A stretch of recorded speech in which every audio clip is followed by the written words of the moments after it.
As the government continues to hear concerns from parents, educators, and religious groups, the province nevertheless intends to introduce the new sex ed curriculum by September 2015. Joining us now for their perspectives on the changes in the nation's capital via Skype, Jon Mitchell, senior researcher at the Institute for Marriage and Family Canada. And with us here in studio, Kim Martin, sexual health educator with Toronto Public Health, Burqa Gupta, coordinator of teen programming and social media at Planned Parenthood Toronto, and Rachel Giza, author of the article The Talk in the April 2014 edition of the Walrus magazine. And it's good to have Jon, you there in Ottawa for us, and you three here in our studio. Let me ask everybody just to get comfortable for a second here, because I'm going to read some stuff that's going to sort of set the table for the discussion to come.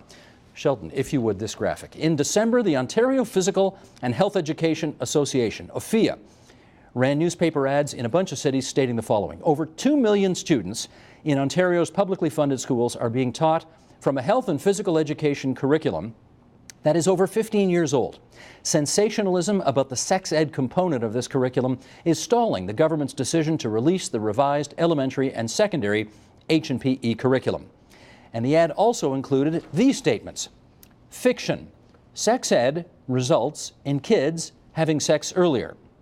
Fact, sexual health education does not increase the frequency of sexual behavior or the number of sexual partners and may result in delayed sexual activity. Fiction, parents don't want the revised H&PE curriculum or even sex ed in schools. Fact, almost all Ontario parents, 93%, are calling for an updated sexual health component.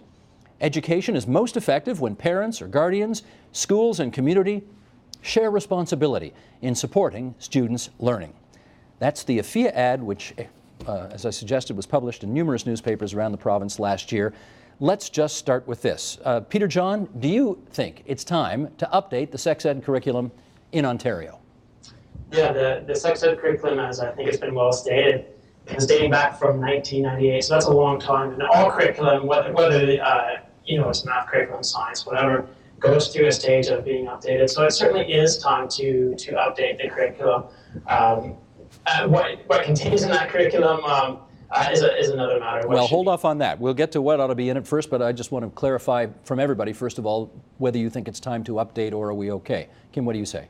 Long overdue. Long overdue? Yeah. Burqa? Long overdue. Rachel? Agreed, absolutely. So we're all agreed it is time to update. Okay, let's follow up with this. Kim, I'll go to you in this. When the 2010 curriculum update was put forward by the then Dalton McGuinty Liberals, there was a lot of criticism at the time that a number of stakeholders, hate that word, but there you go, stakeholders were not consulted adequately, including parents. Tough to imagine parents would raise such a stink if they were trying to update the geography curriculum, right? Mm-hmm. There's something about sex ed. Do you think parents should feel entitled to a grand consultation on updating the sex ed curriculum? I think it's wise for the ministry to consult parents on this. I think parents are the main sex educators for kids. Is that right? They are. I mean, particularly at a younger age. And I'm including what's not said as much as what's said. So the messages we get from our families are the things that really stick most strongly with us through a lot of our life.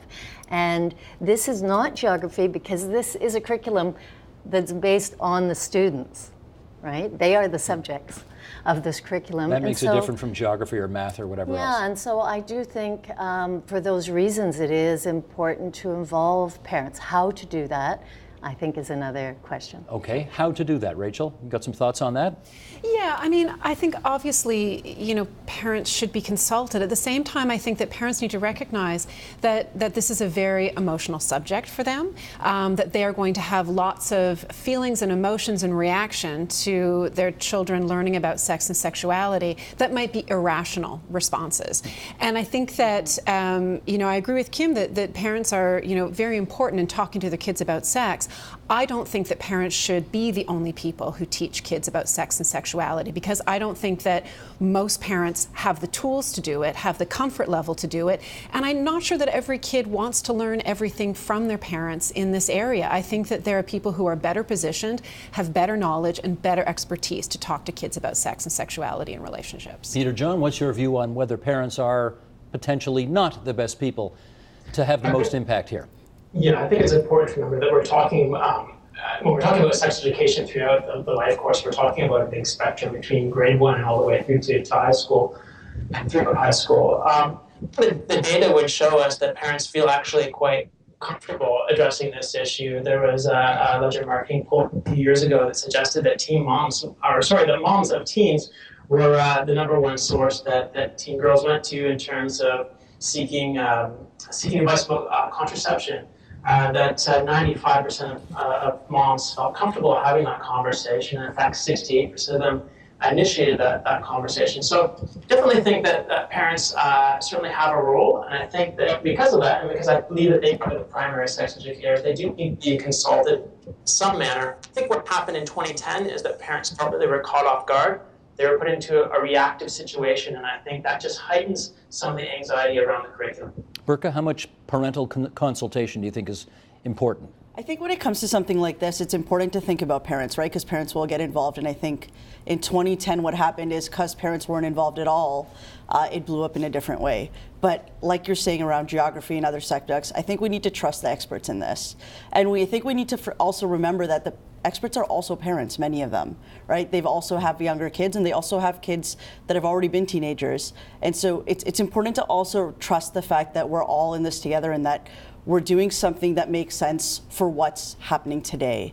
And then I agree with Rachel in what she said around that, like, parents aren't the only ones that I think will be able to do this, because when it comes to sex ed, parents aren't comfortable talking about all of this, and they don't know all of it, because we didn't learn about sex ed in school either. Well, what about what Peter Jon just said, which is that most, particularly female parents of daughters, feel quite comfortable and in fact initiate that conversation? Yes, and it's great that that's happening, but the conversation that's still happening, if we're talking about contraception, is all of the focus is on pregnancy or STI prevention.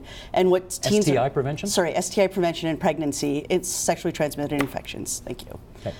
And what teens are facing today is much larger than that. It's not just about pregnancy and STI prevention.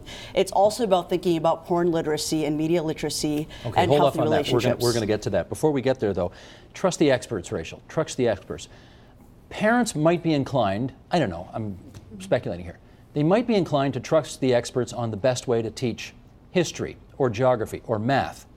But sex ed is different. Everybody knows it's different.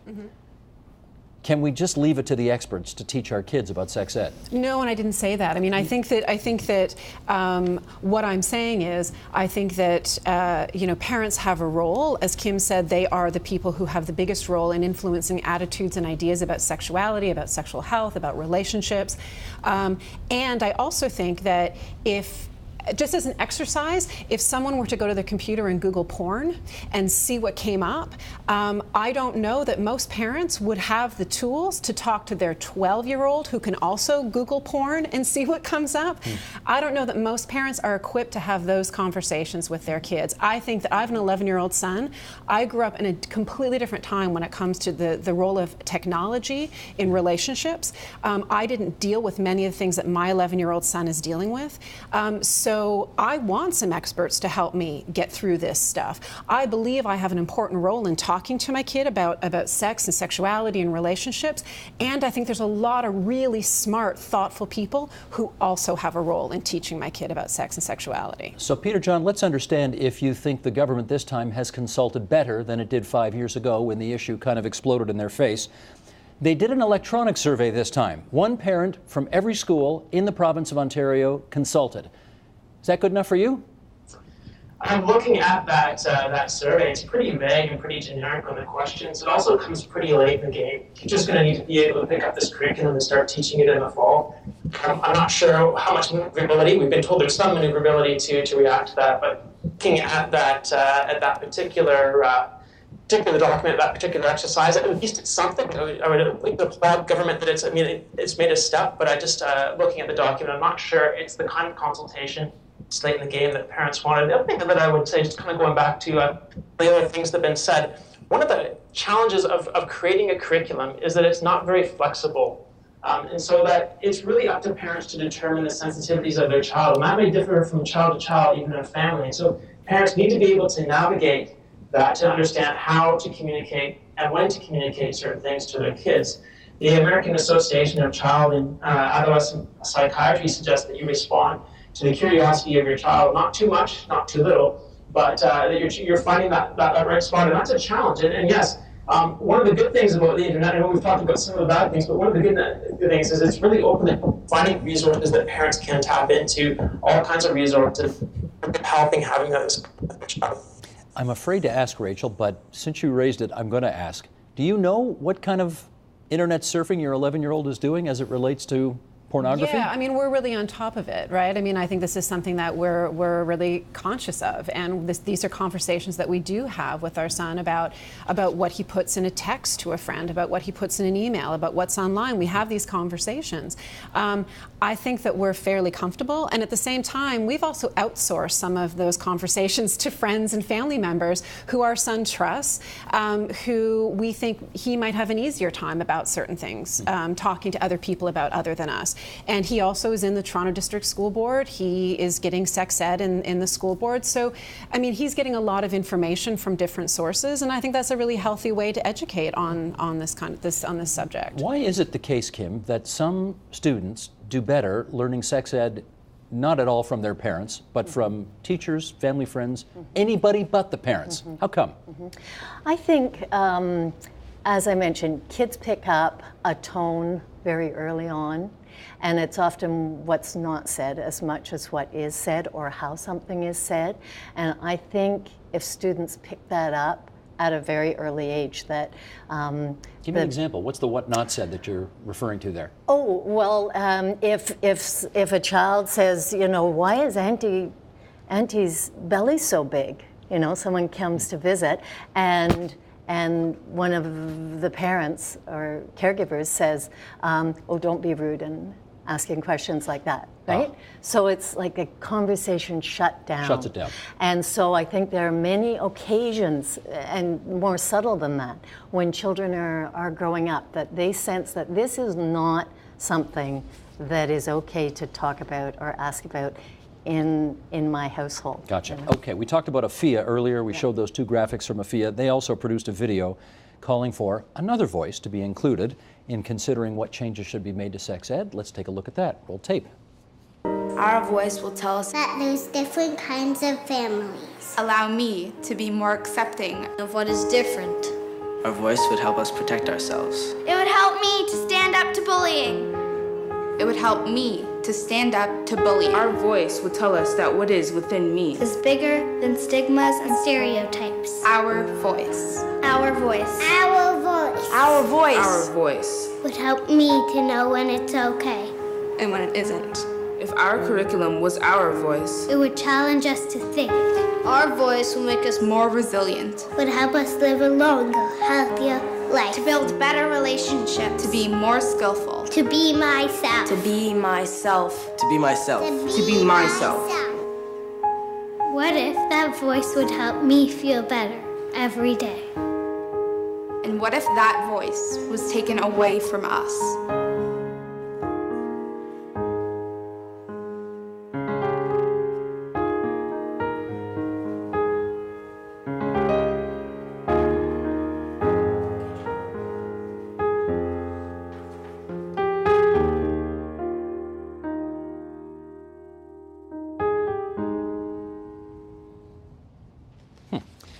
Burka, what's going on there?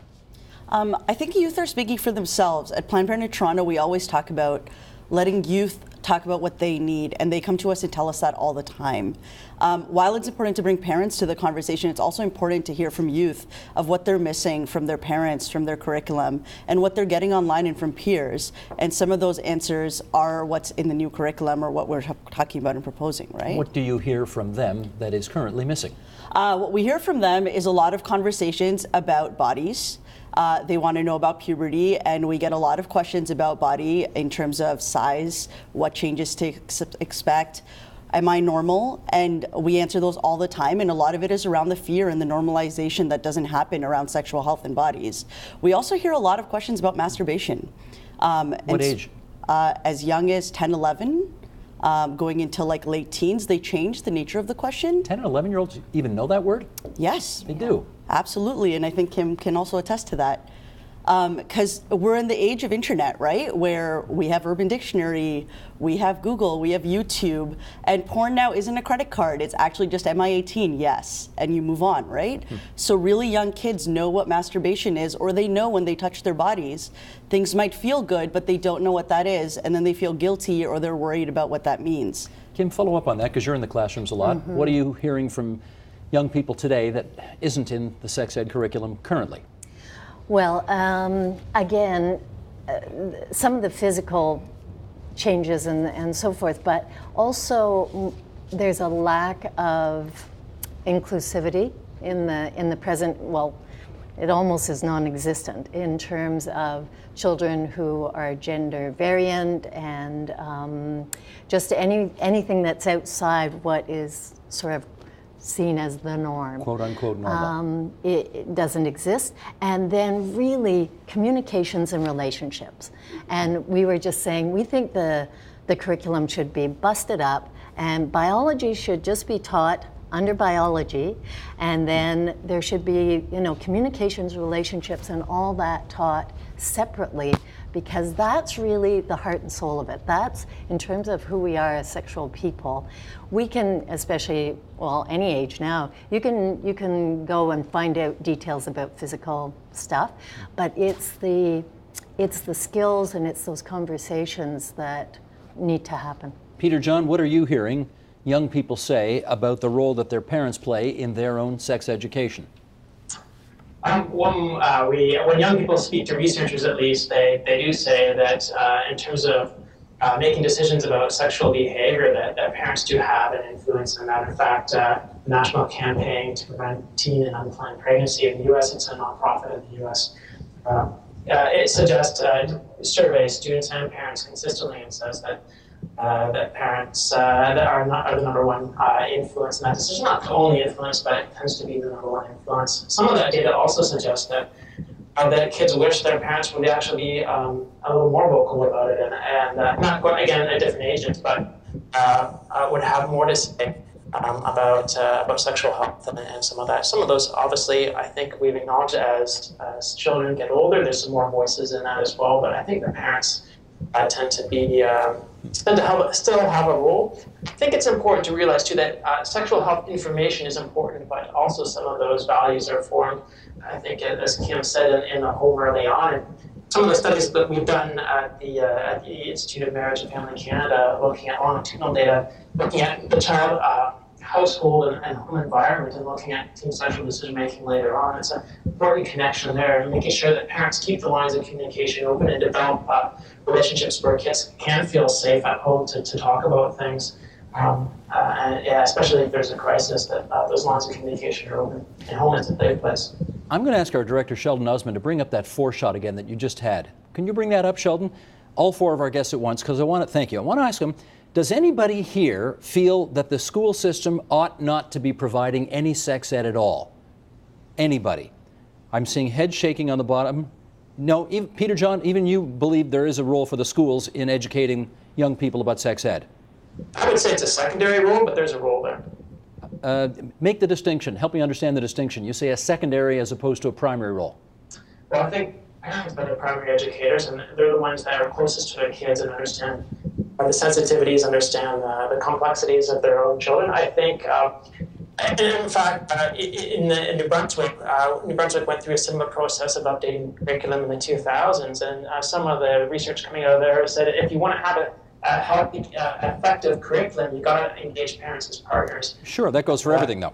I think that goes for everything, but I'm not sure that that's what I hear when I hear advocation for the new curriculum. Sometimes I feel like it's parents are squeamish, parents don't have what it takes, so we need to have this curriculum.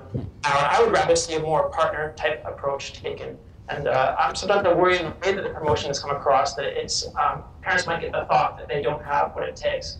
And I think it is true that parents do underestimate their influence oftentimes. Well, let me follow up with this. I think, Burke, I think this is out of your Toronto Teen Survey report. That's yours, isn't it? Yep. Okay, Sheldon, let's put this up and we'll read this. While almost 92% of youth surveyed have received some form of sexual health education, 8% have had none at all. Both young women and men are most likely to seek information from friends but both would prefer to get it from professional sources, doctors, nurses, teachers, etc. Conspicuous by their absence on that list are parents. Where do you see parents on that equation? So parents still play a really important role, right? And I think what Kim was alluding to, which is about the nonverbal things that happen in houses, is where the conversation really starts, right? Is when we talk about sexual health education, so much of it is about normalizing sexual health. And that means intimacy, that means consent, that means talking about bodies and knowing that everything that's happening to us is natural. And that starts with the parents. It never starts in school. It doesn't start with sexual health educators or professionals. It starts in homes. But what happens there is if parents at a really young age feel like they're not ready for their kids to learn about things, or if they're like, you don't need to know that, or that's too late, very early on they get messages that this is not what I can talk to my parents about. And then even if it's something more important or larger that they want to talk to their parents about, they're worried that they're worried, they're afraid, they're worried that they're going to get in trouble. And so either they go to other sources, which is often friends, because the school system isn't giving them those sources, or they hopefully find a source like ours. And so that's, I think, where that comes from, is that they go to their peers first and then they go to professionals because they trust that more.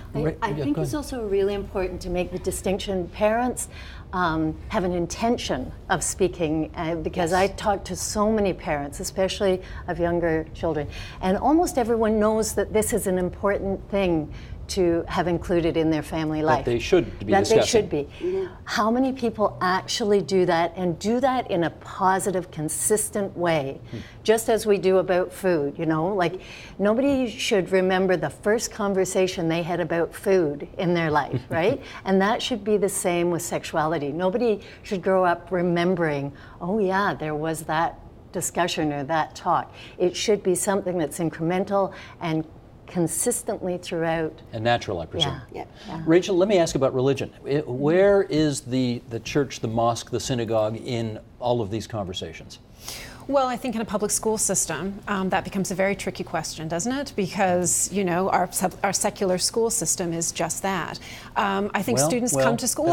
That's half right. Yeah, I mean, but I think our students come to school with their entire background, right? They come with the values they get at home.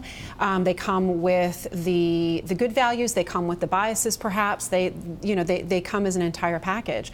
I mean, I think the framing of this is interesting, because I think it's a point that Peter John had made about it often seems like there's this, like, I feel like there's sometimes this search for, like, what is the agenda and what the school is trying to do to our kids.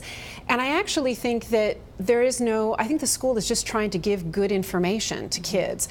And I think that the thing that all of us agree on here on this panel, even if we don't agree about certain things, is that there is a communal role in educating children about sexuality, about healthy relationships, about sex and sexuality. And I think that there's a much more complicated conversation about how we negotiate someone's religious beliefs in a secular school system when it comes to talking about things like gay or lesbian relationships, for instance. But you keep saying a secular school system, and that's really, I mean, we have secular and we have a Catholic school system as well. How much daylight is there between the way sex ed is taught in those two systems? That, I can't speak to that. I feel like Kim might have a better take. The curriculum is for all school boards throughout Ontario. English, French, public, Catholic. Exactly. And so everyone, in terms of the expectations, that is expected. Everyone's expected to buy in. Exactly. How they do that, each school board and each school and each teacher does that differently, you know.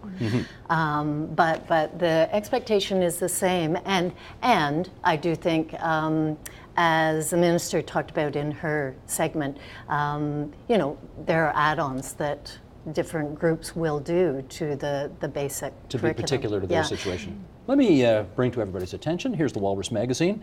You ever seen this before, Rachel? I have. I think you have. You wrote a piece for the Walrus last Yes. April. You look specifically at sex ed for grade 9 boys, and I wonder why that cohort was of particular interest to you. Well, the cohort was interesting, but largely it was the program that was interesting. It's a program out of Calgary called Wise Guys, and it was established at the Calgary Sexual Health Center, which is sort of similar to Planned Parenthood or the Toronto Public Health, so it's separate from the school system. And they looked around, they'd been in existence for 30 years. They looked around and realized they didn't have any programming for young straight men. So they had a ton of programming, a ton of education for young straight women, for gay guys, but that this was a group that they had overlooked when it came to sexual health and sexual health education. So they created a very thoughtful program for boys and then shopped that program to the school system in Calgary. This is Wise Guys. This is Wise Guys. G-U-Y-Z. Z, yes. Because it has to be spelled cool, It has right? to be spelled cool. Yeah. It's grade 9 boys. And it is a really thoughtful, comprehensive program that is not mandatory, it's voluntary, so schools can opt into providing it, and then the boys themselves can opt into taking the program. It runs for pretty much the course of the entire year, once a week. Did you like it? It's an amazing program. It's thoughtful. It puts sex and sexuality in the context of relationships, of positive self-esteem. It talks about issues like consent, like bullying, friendships, communication, negotiation. Who teaches it? So it's taught right now by 3 sexual health educators, guys who are all late 20s, early 30s. All men? All men. And it's taught just to boys. And that's, I presume, important, that it's men teaching boys. It was when they were researching how to reach this particular age group, and I think that Kim and Burka can speak to sort of the benefits and some of the challenges of working in co-ed groups. But for this particular age group and this particular curriculum, they felt it was important just to talk to boys. And it's an incredibly thoughtful program. And what's interesting is, you know, the actual plumbing, the actual sort of sex biology, you know, this goes here, this goes there, is not that big a component. The larger component is how to have a positive, healthy relationship, how to negotiate with your partner, how to negotiate with your friends. Respectfully. It's about emotional literacy. So all the challenges that we're talking about right now in terms of consent, in terms of sexual violence, in terms of rape on university campuses, this is a program that is trying to address those things before those behaviors actually occur. Burka, I'm interested in your view on separating the genders at this stage of the student's life. What you think of that idea? At grade 9? Yeah. Yeah, so I think that there's benefits and downfalls of sex segregation, right? And so sex segregation is really useful when we're talking about larger concepts of things like masculinity and femininity and how to think about behaviors and all of these things that media is teaching kids right now, which doesn't get talked about a lot. But the one thing that's key there, which is I think really prevalent in Wise Guys, is you need really strong facilitation. And you need really strong facilitators who know what they're talking about and will know how to handle the subject and be able to like facilitate it.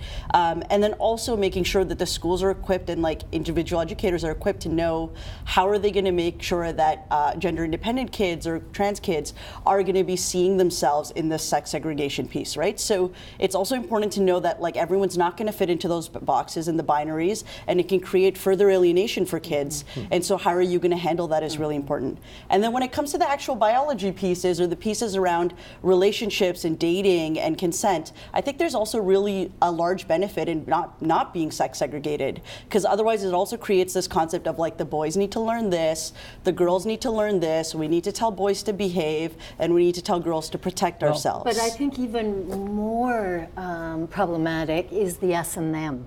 Right? Yes. Is that when we're taught like that, when everything else is taught together, and then we sit, and I think for that program and for certain pieces of the program, it's very important to have, you know, same-sex groupings. But I think if that's the norm, then it becomes us and them. And we always treat them different than we treat us. And that's what we're trying to break down. You know, and I think just to your point when you talk about, you know, information being the main thing that comes in the curriculum, I think this new curriculum, and certainly in Toronto District School Board, really that sort of information piece is there, but there's a huge component that has to do with helping people identify feelings with consent issues and negotiation and relationships. So let me read an excerpt from Rachel's piece that was in the Walrus magazine. It was called The Talk. While noting that young people have far greater exposure and access to porn than ever before, and that it has been linked to unrealistic attitudes about sex and regressive views about gender, researchers had difficulty establishing a direct causal relationship. What may be more important than measuring the impact of pornography is addressing why adolescents look at so much of it. Researchers report, quote, emerging evidence that young people are dissatisfied with the sex education they're receiving and that they are increasingly drawing on pornography, expecting it to educate and give information regarding sexual practices and norms. How horrifying is that? Well, it's challenging, and one of the things that's interesting about the Wise Guys program is it's not a judgmental program. So they don't say to the boys, porn is good or bad, or, you know, they say, okay, they suspect, most boys will say at the age of 14 they have looked at some kind of pornography. The facilitators say, well, you know, what did you think about it? What kind of messages were there? How were women portrayed? How were men portrayed? What questions you have about it? So I think Berko talked earlier about literacy around pornography.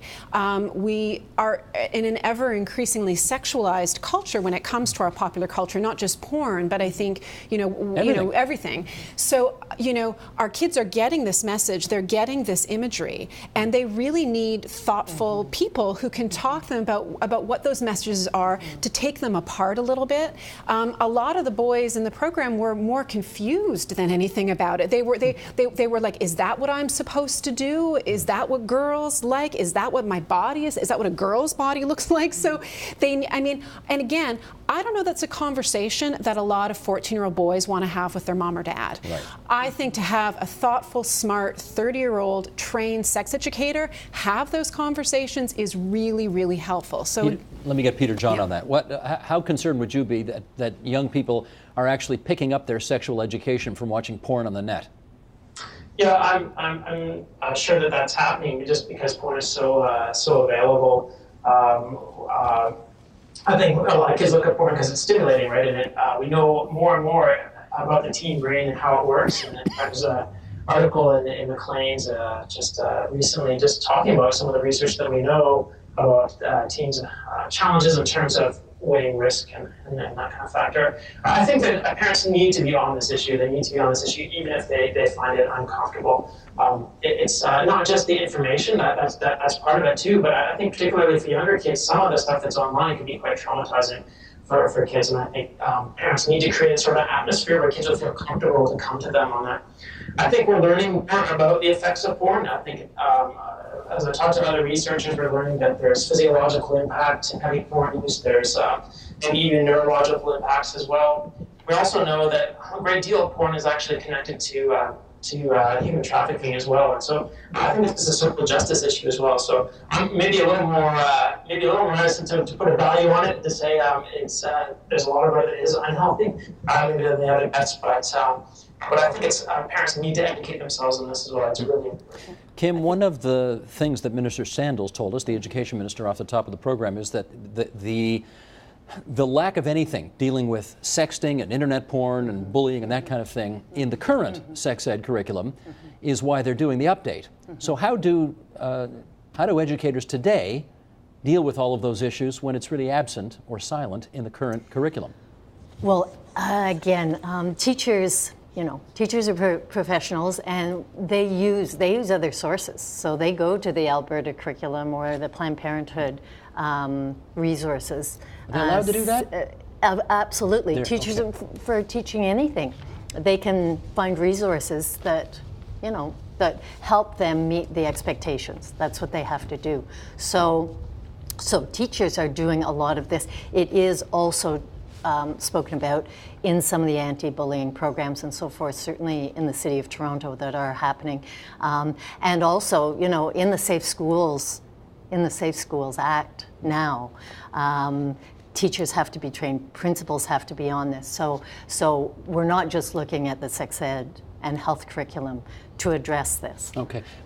Just a few minutes to go here, and I do want to put one last thing on the table, and that is Liz Sandals, again, the education minister, told us earlier in the program that the new curriculum will have more focus on abstinence as an option. What do you think of that? What do I think of that? You said there's a few minutes left. I think if that's what parents want, and I think that's what the school system is, telling people that abstinence is an option is a very viable option. But we also can't negate the fact that youth are having sex, teens are having sex. This is not new information. Studies show that sexual activity hasn't really changed over the years and decades. Kids are having different kinds of sex now, and so if it's not talked about, that's problematic, like anal sex or oral sex. But I think it needs to be a balanced approach, that as long as we are talking about abstinence, we need to also know that youth will still want to have sex or will be having sex, and so that we need to make sure that they know what they need. The other thing I always talk about quickly is that we're supposed to teach youth everything they need to know from a basic standpoint in school. People don't wake up at 25 and go, now I'm ready for sex because I'm married, and now I need to know what sex is. If we're supposed to be teaching youth about sex or being ready for health in general and healthy lives, why is sex ed the one that's always forgotten? Rachel, is the notion of teaching abstinence to young people spitting into the wind? No, not necessarily. But again, one of the things I was thinking about as we were talking is I do feel that there can be in a lot of sex ed curriculum this idea that it's like this grim, joyless affair, and here are all the pitfalls and all the diseases and all the consequences. It's very negative. And I think that there is a way in talking about what's appropriate for you, what the right time is for you, that also acknowledges that sex is a natural, joyful part of the human experience, and to not make our sex education this sort of, grim, terrifying thing for kids. But I think within the context of talking about it being a normal, healthy, positive thing, you can also talk to a kid, as we saw in that PSA, that, what's right for you, what do you want, not what's right, but what's right for you, for your body, for your time, for your life cycle. And I think those are the kinds of really healthy, positive conversations we can have. We have more time on this program than I think any other one on television to discuss things, and it's still never enough. No. But we did pretty well today, I think. Peter Jon Mitchell, it's good of you to join us from the nation's capital, from the Institute for Marriage and Family Canada. Here in our studio, Kim Martin from Toronto Public Health, Burka Gupta, Planned Parenthood Toronto, Rachel Giza, whose work I'm sure you can see online on the Walrus's website. She did the piece back in April called The Talk. Thanks so much, everybody. Thank you. Support Ontario's public television. Donate at tvo.org.